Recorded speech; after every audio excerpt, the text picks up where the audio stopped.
Bonjour à tous, je vous retrouve aujourd'hui pour la 23e journée du challenge Un jour une posture pendant le confinement.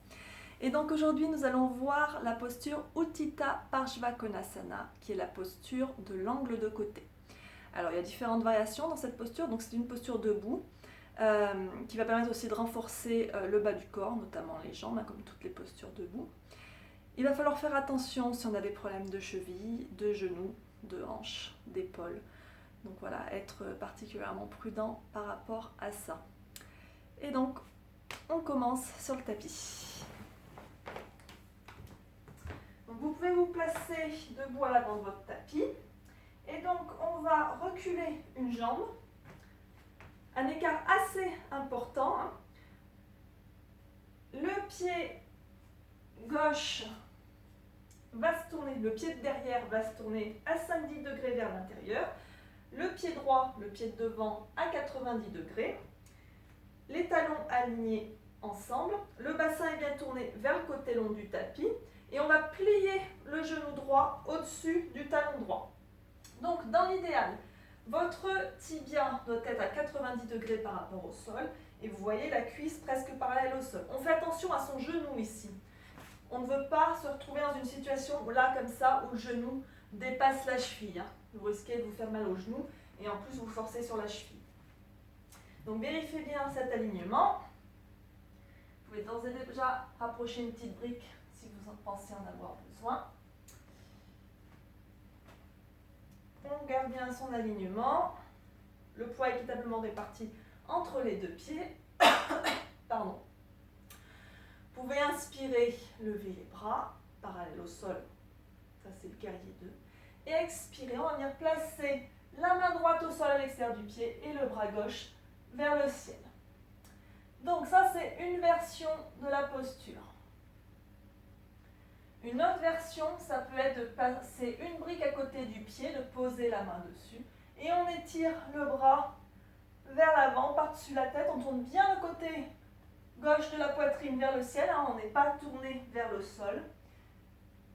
On fait une belle diagonale, vous voyez, qui va du pied à la main. Donc c'est pour ça qu'il faut prendre un écart suffisamment important entre les jambes. Si vous avez les pieds pas assez écartés, voilà ce que ça va donner. Vous voyez, ça ne fait pas une diagonale. Donc autre possibilité, si vous voulez un peu moins intense, c'est de placer le coude au-dessus du genou, la paume de la main la tourner vers le ciel. Et là aussi, on vient faire sa diagonale. Et on tourne bien ce côté vers le ciel, on étire tout le côté. Autre possibilité, ça va être de lier la posture en passant le bras droit, là, en l'occurrence, sous la jambe gauche et de venir lier les mains dans le dos. Et attention, on n'est pas penché vers l'intérieur, on étire le buste vers l'avant et on tourne toujours la poitrine vers le ciel. Donc je vous redis les différentes possibilités. Le coude sous le genou, le bras étiré vers l'avant. La main sur la brique, le bras étiré vers l'avant. La main au sol, le bras étiré soit vers le ciel, soit vers l'avant. Ou encore, Baddha Parshvakonasana, la posture liée. Je vais vous remontrer ça dans l'autre sens, de dos du coup.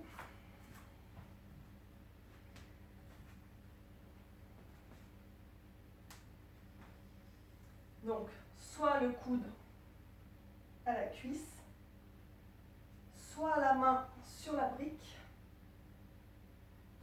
soit la main au sol, ou encore la version liée.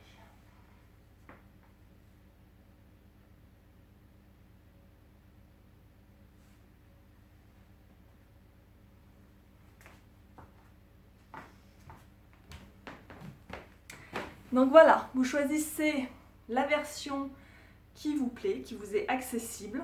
Restez bien à l'écoute de votre corps et j'attends de voir vos photos. Merci, bye bye.